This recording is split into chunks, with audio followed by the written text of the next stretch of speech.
Jamais imaginei. As palavras saíram trêmulas dos lábios de Marina enquanto seus dedos seguravam o envelope amarelado. Suas mãos calejadas, marcadas por décadas de detergente e água sanitária, tremiam tanto que o papel quase escorregou. Ali, na mansão silenciosa onde havia trabalhado por 23 anos, a faxineira de 52 anos acabara de encontrar algo que transformaria sua vida para sempre. Marina sempre fora invisível. Aquele tipo de pessoa que entra e sai dos ambientes sem ser notada, que limpa, organiza e desaparece antes que alguém perceba sua presença. Tinha o rosto marcado pelo tempo, cabelos grisalhos presos num coque apertado e olhos castanhos que carregavam a tristeza silenciosa de quem desistiu de sonhar há muito tempo. 23 anos. Esse era o tempo que ela servia à família Alcântara.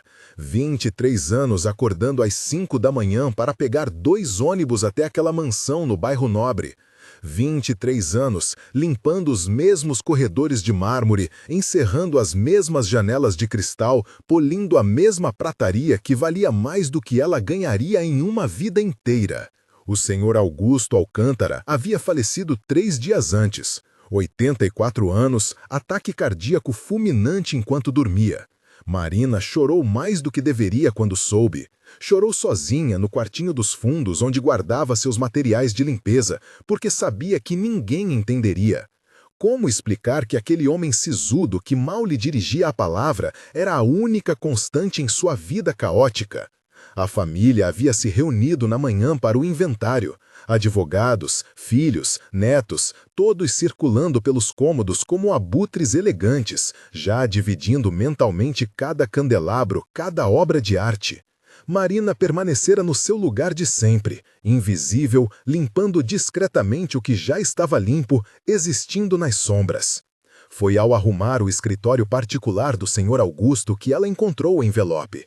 Estava dentro de uma gaveta secreta na escrivaninha de jacarandá, uma gaveta que ela só descobriu porque o marceneiro havia deixado aberta ao fazer alguns reparos semanas antes. O envelope tinha seu nome escrito com a caligrafia trêmula do patrão, Marina Conceição da Silva.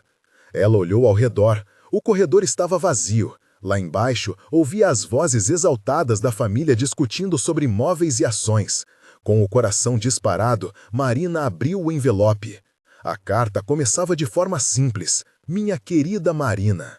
Querida, ninguém a chamava assim há décadas. As primeiras linhas a fizeram sentar na poltrona de couro do escritório, algo que jamais ousara fazer antes. Depois, a fizeram levar a mão à boca, abafando um grito. E então, quando chegou ao final, a fizeram chorar como não chorava desde que enterrara a mãe, 15 anos atrás. Permita-me que antes de continuar com a história, eu faça um pedido. Se você está gostando desta narrativa, se já está curioso para saber o que aquela carta revelava, deixe seu like neste vídeo. Isso me ajuda imensamente a continuar trazendo histórias que tocam o coração. E se ainda não é inscrito no canal, se inscreva agora e ative o sininho para não perder nenhuma história. Prometo que o que vem a seguir vai te surpreender ainda mais. Marina leu a carta 3 vezes. Depois 4. Suas lágrimas manchavam o papel, mas ela não conseguia parar.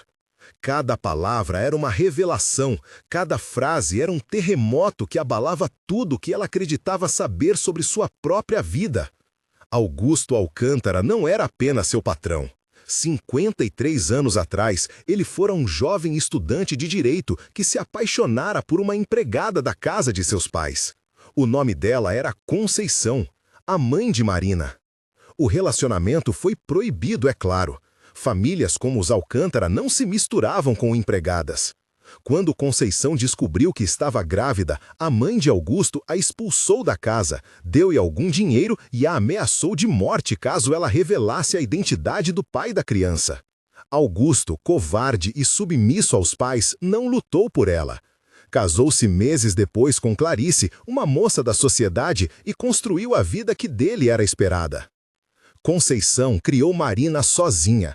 Trabalhou como faxineira a vida toda, exatamente como a filha faria depois. Nunca revelou quem era o pai de Marina, levando o segredo até o túmulo. Marina cresceu acreditando ser filha de um caso passageiro, de alguém que sua mãe preferira esquecer. Mas Augusto nunca esqueceu. A carta revelava que, anos depois, quando Marina começou a procurar emprego, foi ele quem instruiu discretamente a governanta a contratá-la. Durante 23 anos, ele a observou de longe, incapaz de revelar a verdade, incapaz de reconhecê-la como filha, mas também incapaz de deixá-la ir embora.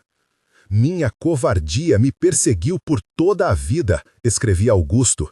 Fui covarde com sua mãe, fui covarde com você. Construí uma fortuna, uma reputação, uma família inteira, mas nunca tive coragem de assumir a única coisa que realmente importava, que você é minha filha, que sempre foi minha filha. Marina soluçava agora, sem se importar se alguém ouviria.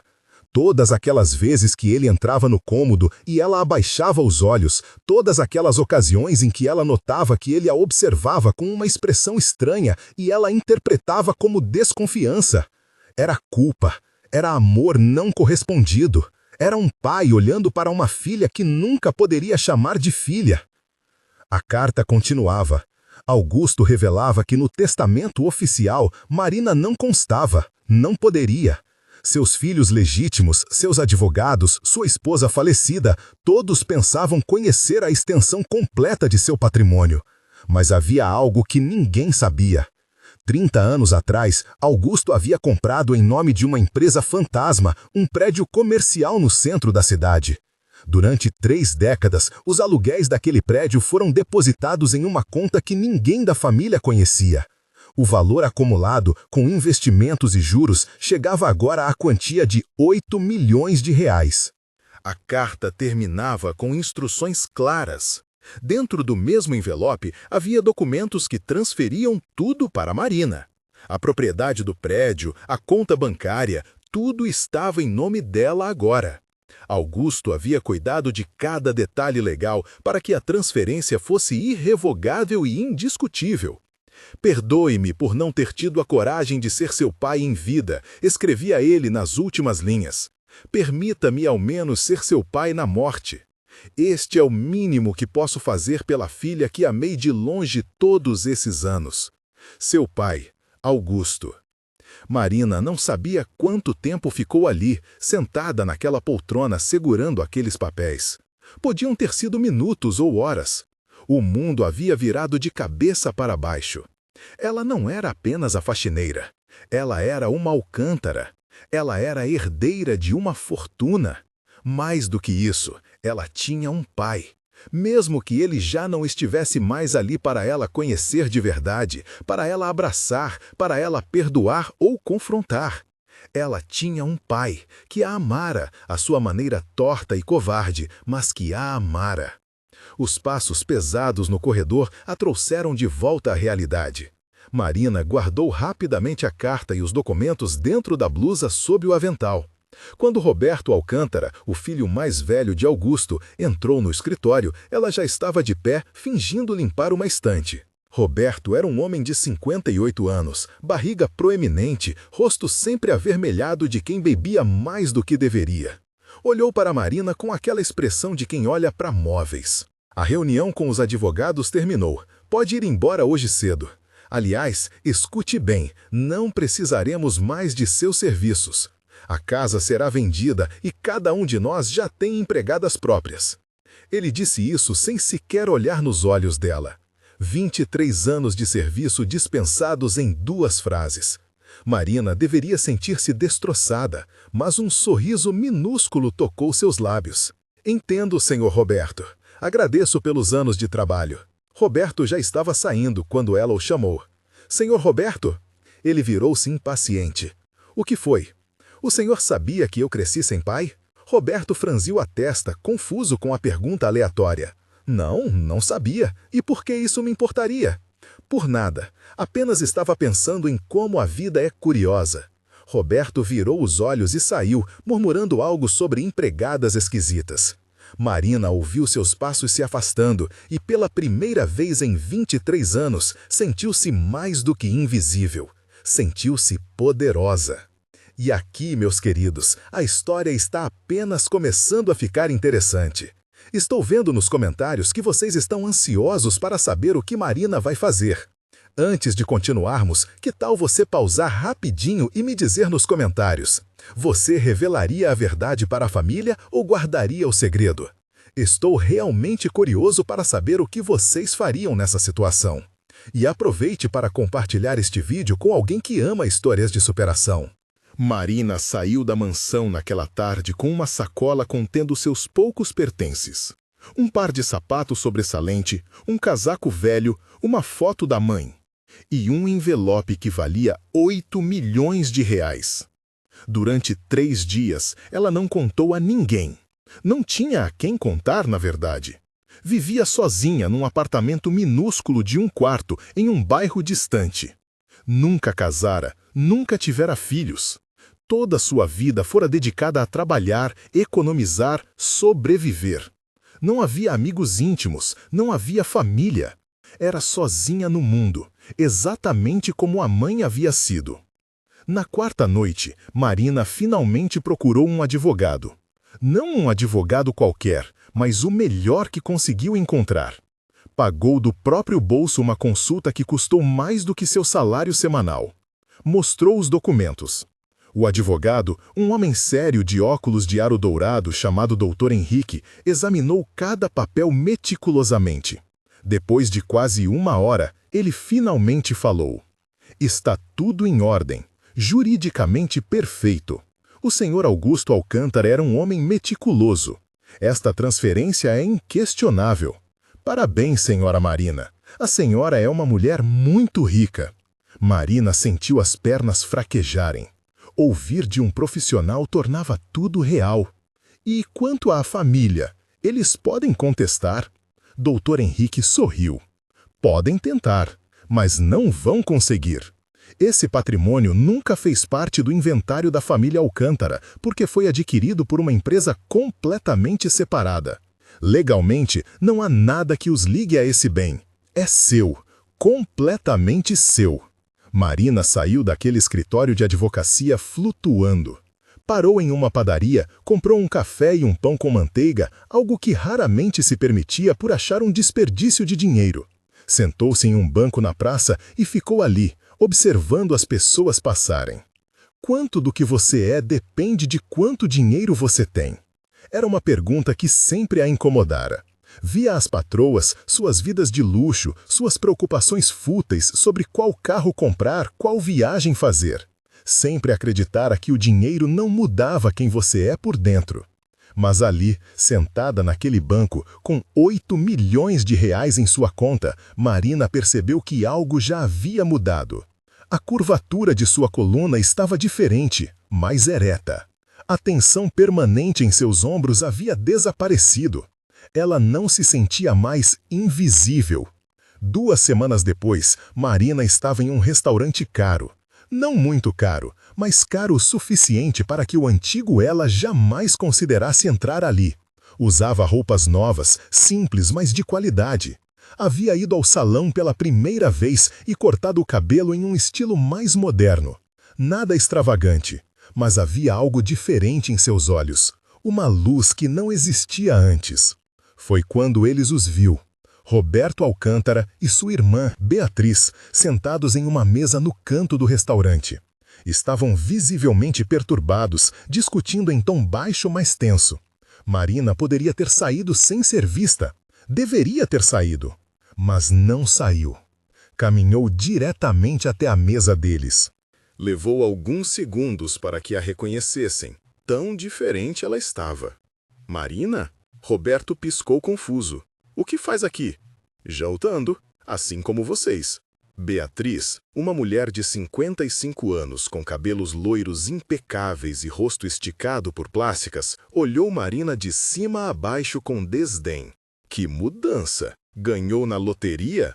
As palavras foram ditas com veneno, com aquele tom de deboche que os ricos usam quando querem lembrar os pobres de seu lugar. Marina sorriu. Algo assim. Roberto e Beatriz trocaram olhares. Houve um momento de silêncio desconfortável. Então Roberto, sempre o mais pragmático, forçou um sorriso amarelo.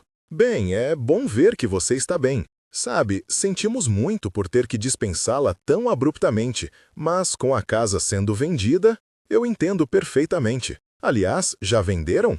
Ainda não. O processo está mais complicado do que esperávamos. Imagino. Inventários são processos complexos. Algo na maneira como Marina disse isso fez Roberto estreitar os olhos. Havia uma confiança nova ali, uma intimidade com termos legais que uma faxineira não deveria ter. Você parece saber sobre isso. Aprende-se muitas coisas quando se presta atenção.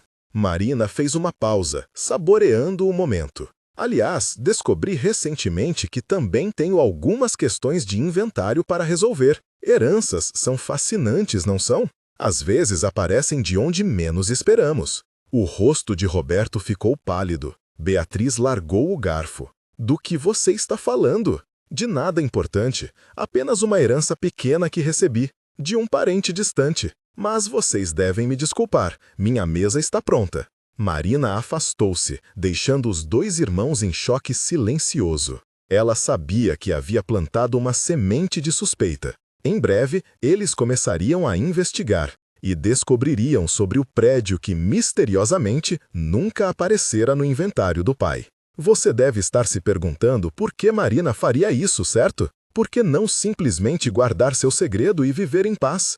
Fique até o final, porque o que ela está planejando vai muito além do dinheiro.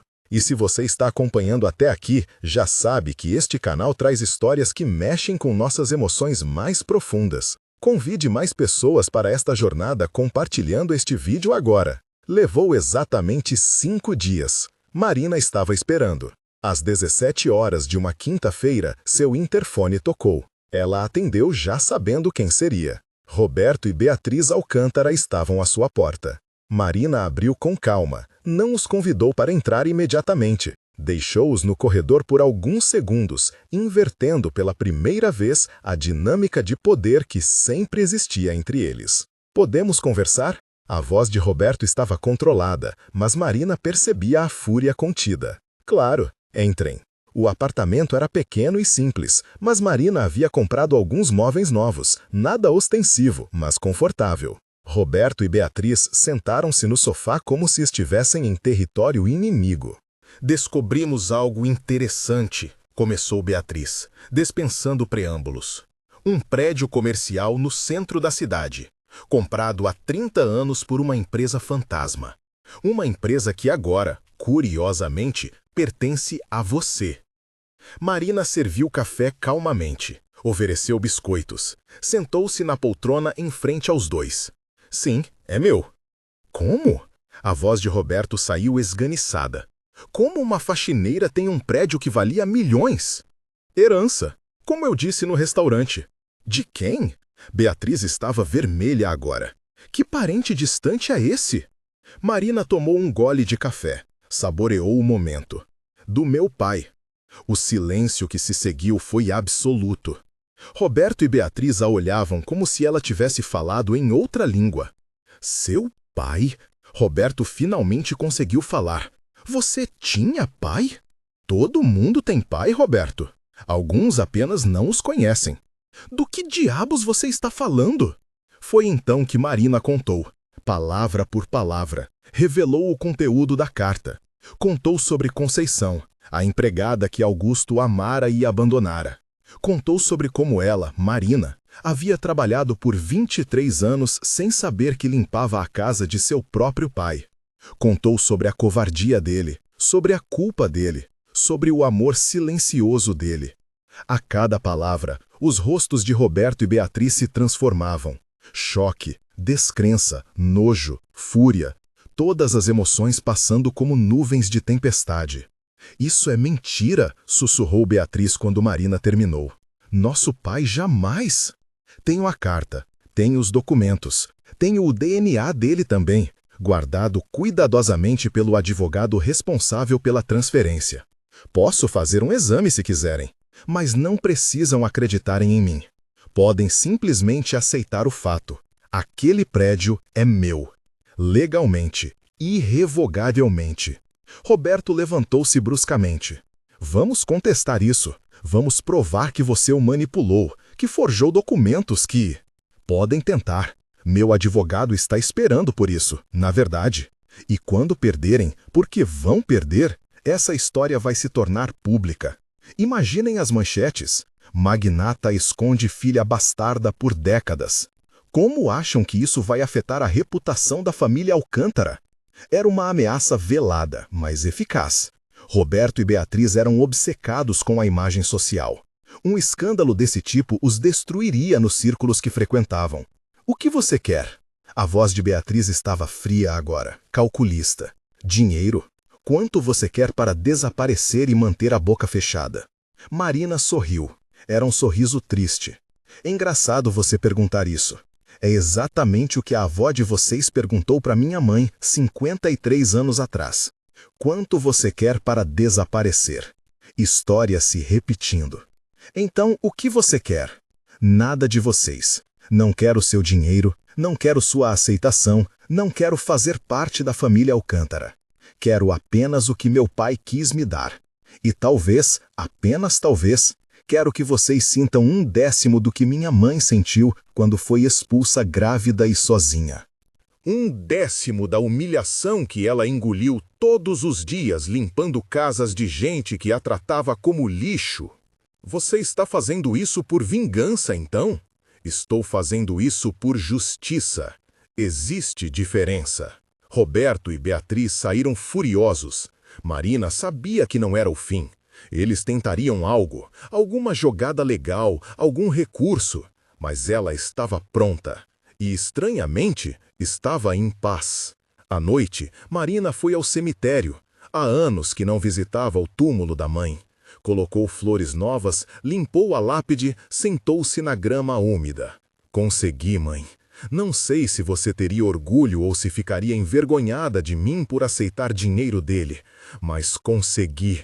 Finalmente temos o que merecíamos. O vento soprou suave entre as árvores. Marina fechou os olhos e, pela primeira vez em muito tempo, permitiu-se chorar. Não de tristeza, mas de alívio, de encerramento.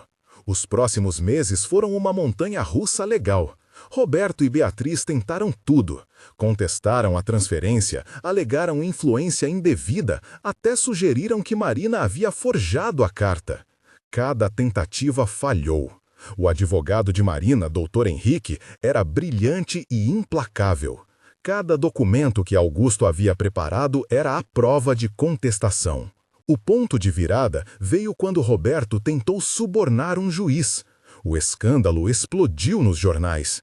A tentativa desesperada de impedir que a herança fosse para Marina acabou revelando exatamente o que ele tentava esconder, que Augusto Alcântara tinha uma filha secreta. A mídia teve um dia de campo. Jornalistas acamparam na porta de Marina. Ela recusou todas as entrevistas, mas a história vazou mesmo assim. A narrativa popular foi esmagadora a favor dela. A faxineira humilde que descobriu ser herdeira de uma fortuna versus os filhos ricos e gananciosos tentando roubar o que o pai quis dar a ela. Era um conto de fadas moderno. Roberto e Beatriz se tornaram párias em seus próprios círculos sociais. O escândalo manchou irreparavelmente o nome da família. Eles culpavam Marina, é claro, mas ela não se sentia culpada. Estou apenas aqui fazendo uma pausa para que você reflita sobre algo. Justiça e vingança são realmente coisas diferentes? Marina merecia aquele dinheiro? E os filhos legítimos de Augusto? Eles eram vítimas ou apenas estavam colhendo o que a família havia plantado décadas antes? Deixe sua opinião nos comentários. Adoro ler o que vocês pensam sobre essas questões tão complexas. 6 meses depois do funeral de Augusto, Marina estava em uma nova fase de sua vida. Havia se mudado para um apartamento melhor em um bairro agradável, de classe média. Nada ostensivo, nada que gritasse riqueza. Decorou com gosto simples, encheu de plantas, adotou 2 gatos.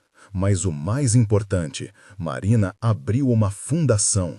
A Fundação Conceição Silva oferecia bolsas de estudo, treinamento profissional e apoio financeiro para mulheres de baixa renda, especialmente mães solteiras e trabalhadoras domésticas. O primeiro projeto da Fundação foi um centro de capacitação, onde mulheres podiam aprender novas habilidades, obter educação formal e encontrar melhores oportunidades de emprego. Marina investiu 3 milhões dos 8 que havia herdado na Fundação. Trabalhou pessoalmente no projeto, usando todas as lições que aprendera em uma vida de luta. Ela sabia o que essas mulheres precisavam, porque ela havia sido uma delas. A ironia não passou despercebida pela mídia. A filha bastarda que a família Alcântara tentara apagar da história estava agora usando o dinheiro Alcântara para ajudar mulheres exatamente como sua mãe havia sido. Um ano depois da morte de Augusto, Marina recebeu uma visita inesperada. Era uma jovem de 20 e poucos anos, cabelos escuros, olhos assustadoramente familiares. Ela se apresentou como Helena Alcântara, neta de Roberto. Marina a recebeu com cautela, mas também com curiosidade. "Por que você está aqui, Helena?" A jovem estava visivelmente nervosa. "Porque preciso lhe dizer algo que meu avô e minha tia não querem que ninguém saiba." Ela pausou, reunindo coragem. "Meu avô tem outra filha, mais velha até que você, fruto de outro relacionamento que ele escondeu da família. Ela vive em outra cidade, nunca recebeu nada, nem sequer sabe quem é o pai. Descobri isso vasculhando os papéis antigos do meu bisavô Augusto, guardados em um cofre que meu avô Roberto pensou que eu não sabia que existia." Marina sentiu o chão sumir sob seus pés. Outra filha? Sim, e ela não é a única. Augusto Alcântara teve pelo menos 3 filhos fora do casamento ao longo da vida. Você, essa mulher e um homem que aparentemente morreu anos atrás. Meu bisavô era... Marina ficou em silêncio por um longo momento. A revelação mudava tudo e nada ao mesmo tempo. Augusto não fora apenas covarde com ela e sua mãe, fora covarde repetidamente, criando uma trilha de filhos abandonados e mulheres descartadas. "Por que você está me contando isso?" Helena respirou fundo. "Porque o que você está fazendo com a fundação é certo, porque minha família é podre e alguém precisa fazer algo bom com esse dinheiro manchado. E porque essa outra mulher, essa meia-irmã sua, ela merece saber a verdade. Ela merece ter a chance que você teve." "Você tem os documentos?" "Tenho, cópias, e posso conseguir mais." Marina olhou para aquela jovem corajosa e viu algo que não esperava ver em um Alcântara: decência. "Você sabe que sua família vai te repudiar se descobrirem que você me ajudou?" "Eu sei, e honestamente, não me importo mais. Estou cansada de viver em uma família que valoriza dinheiro e aparências mais do que pessoas." Nos meses seguintes, Marina e Helena trabalharam juntas.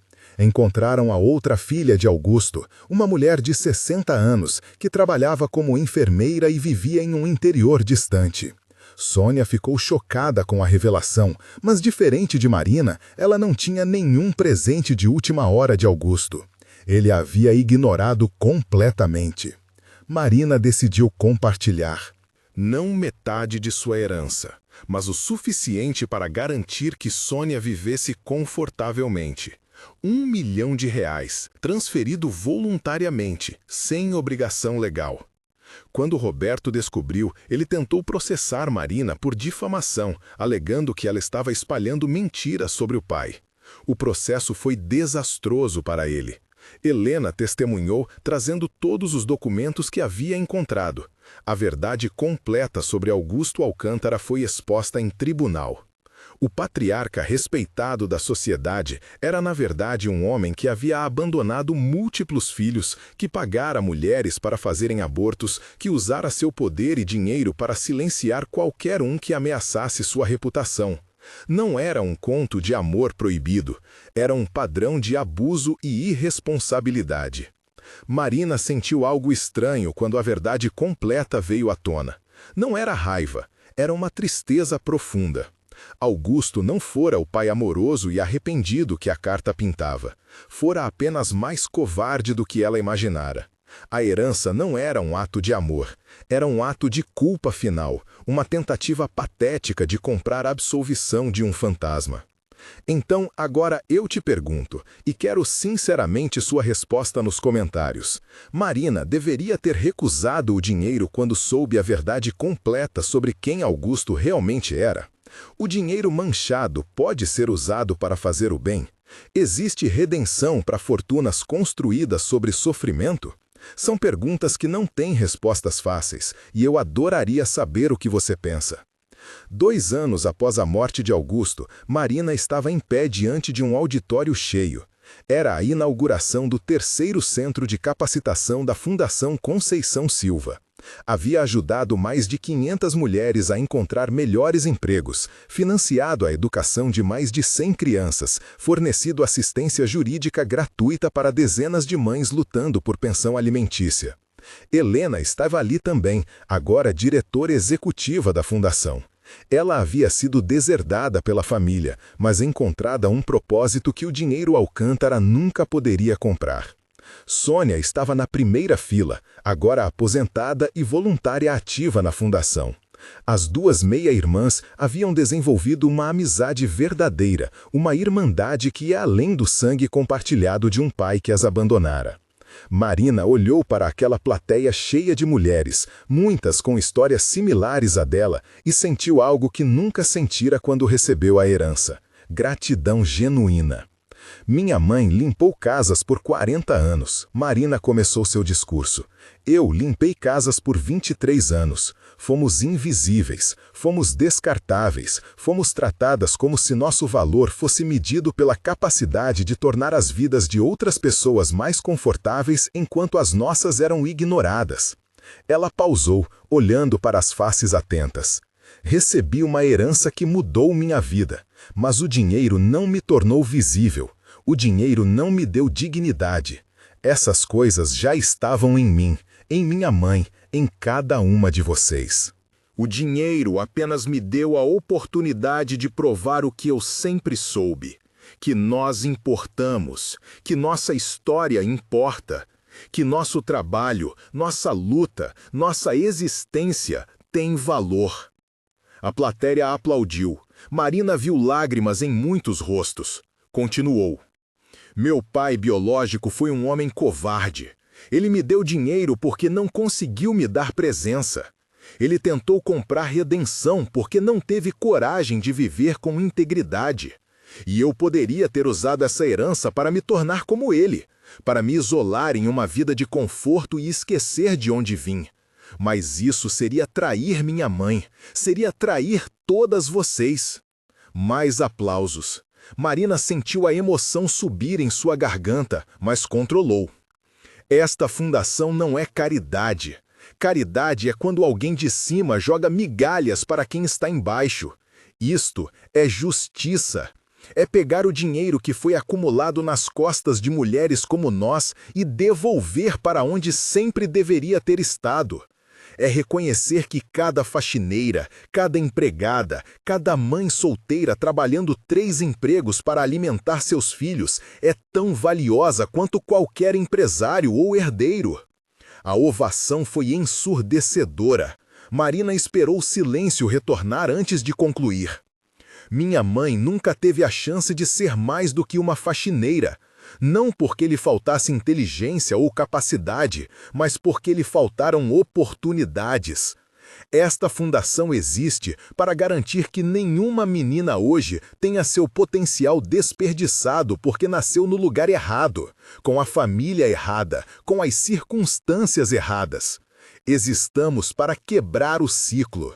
Quando Marina desceu do palco, foi abraçada por dezenas de mulheres. Algumas choravam, outras riam, todas agradeciam.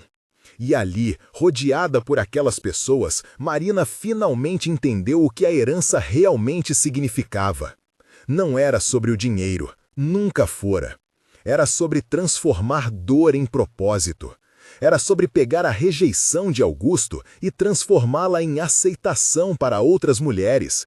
Era sobre usar a invisibilidade que ela suportara para tornar outras pessoas visíveis. 3 anos se passaram. A Fundação Conceição Silva se expandiu para 5 cidades. Roberto Alcântara sofreu um derrame e ficou parcialmente incapacitado. Beatriz desenvolveu alcoolismo e se afastou da sociedade. O império empresarial da família estava em declínio, mal administrado pelos herdeiros que sempre tiveram tudo dado sem nunca aprender o valor do trabalho. Marina, por outro lado, floresceu. Não no sentido de se tornar rica ou famosa, pois ela evitava holofotes, mas no sentido de se tornar inteira. Ela finalmente entendia quem era, não como filha de Augusto Alcântara, mas como filha de Conceição Silva.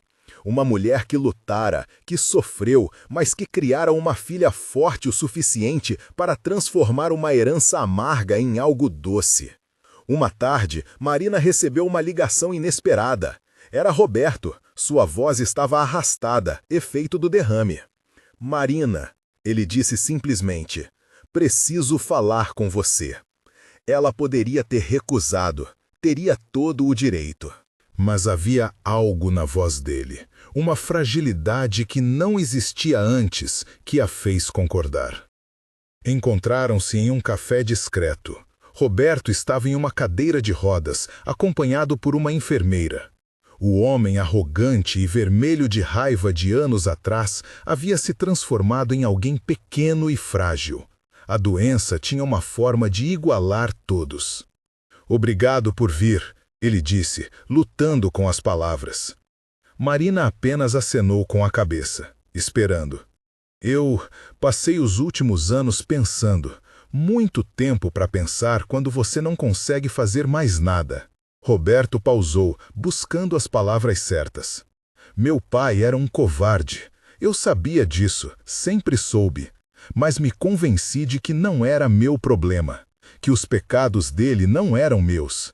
Ele olhou para Marina, e pela primeira vez realmente olhou, como se a visse como pessoa. Mas eu estava errado. Perpetuei tudo. Tratei você como lixo porque era conveniente. Porque reconhecer sua humanidade significaria reconhecer a culpa da minha família. E eu não queria abrir mão do conforto da minha ignorância. Marina permaneceu em silêncio. Não ia facilitar para ele. Não estou pedindo perdão, Roberto continuou. Não mereço. Mas queria que você soubesse que o que você fez com a fundação, com a vida que construiu, é mais do que qualquer um de nós Alcântaras jamais fez. Você pegou o pior da nossa família e transformou em algo bom. Isso requer um tipo de força que nenhum de nós tem. Lágrimas começaram a descer pelo rosto dele, tortas pelo lado paralisado. Eu desperdicei minha vida, Marina. Desperdicei sendo cruel, sendo ganancioso, sendo exatamente como me ensinaram a ser. E agora, no final, percebo que a única pessoa da família Alcântara que valeu alguma coisa foi aquela que nunca deveria ter sido uma Alcântara. Foi você. Marina sentiu algo dentro dela se soltar. Não era perdão, não ainda, mas era um reconhecimento de que mágoa não precisa ser eterna, que até os piores de nós podem ter momentos de clareza. Você sabe o que é engraçado, Roberto? Marina finalmente falou. Passei anos invisível na sua casa, limpando suas bagunças, ouvindo suas conversas, e vocês nunca perceberam que eu estava prestando atenção. Aprendi como vocês pensavam, como tomavam decisões, como negociavam.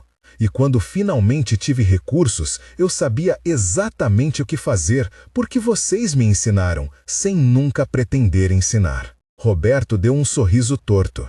Irônico, não é? Muito. Houve um silêncio confortável. Então Roberto falou novamente, mais baixo. Helena, minha neta, ela tomou a decisão certa.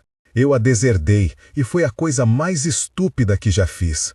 Ela é a única da família que vale alguma coisa. Cuide dela. Eu cuido. Ela é família de verdade. Roberto acenou com a cabeça. A enfermeira se aproximou, indicando que era hora de ir. Antes de partir, Roberto segurou a mão de Marina com a mão que ainda funcionava. Conceição teria orgulho de você. Eu me lembro dela, sabe, quando trabalhava na casa dos meus avós. Ela tinha os mesmos olhos que você, fortes.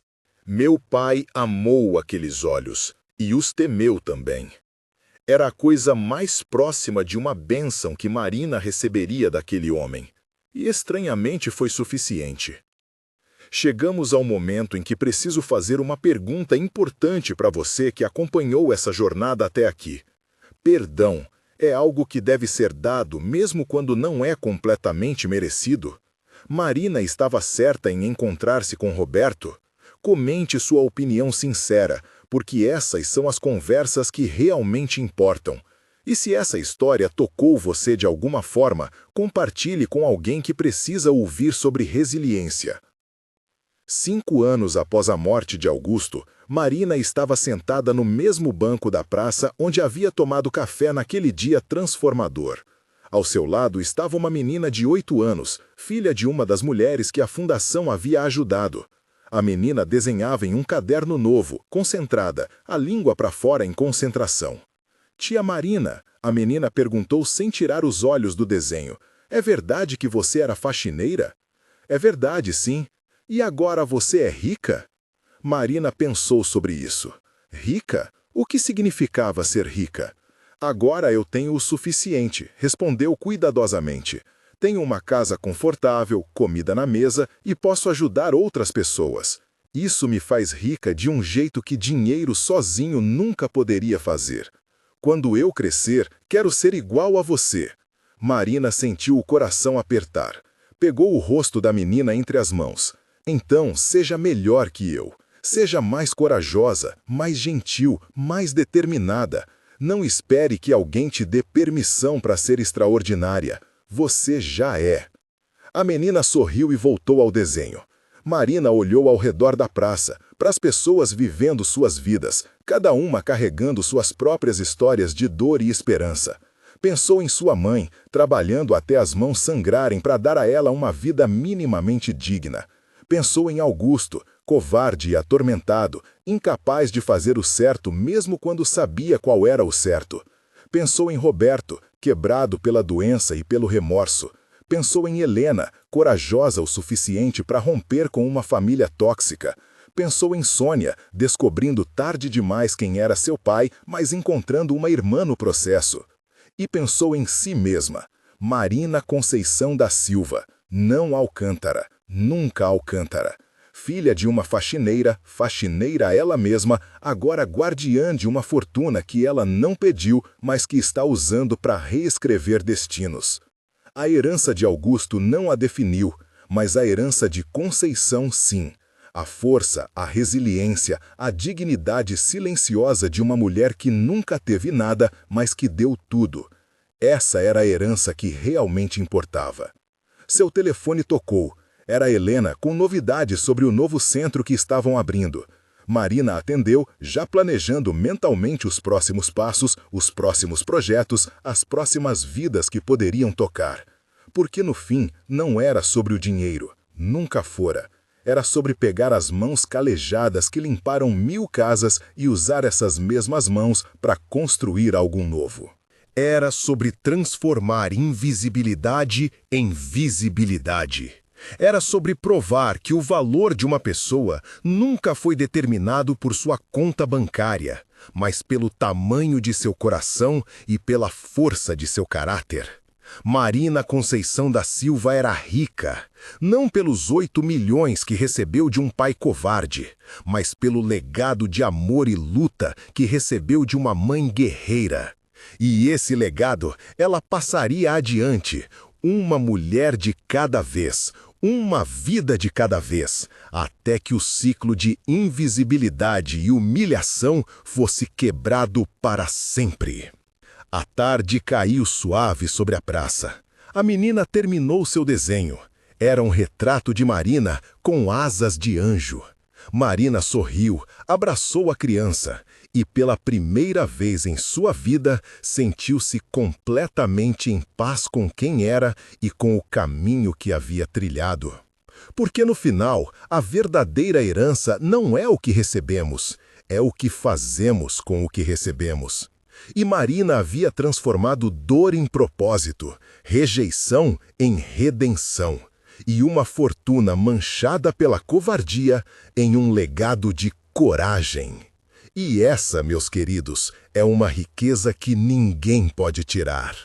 E você, o que faria se descobrisse uma verdade que mudaria tudo sobre quem você é? Como usaria uma segunda chance que nunca pediu, mas que te foi dada? Deixe seus pensamentos nos comentários. Essas histórias só fazem sentido quando nos fazem refletir sobre nossas próprias vidas, sobre nossas próprias escolhas. Obrigado por ter ficado até o final desta jornada. Sua presença aqui significa tudo. Até a próxima história que vai tocar seu coração.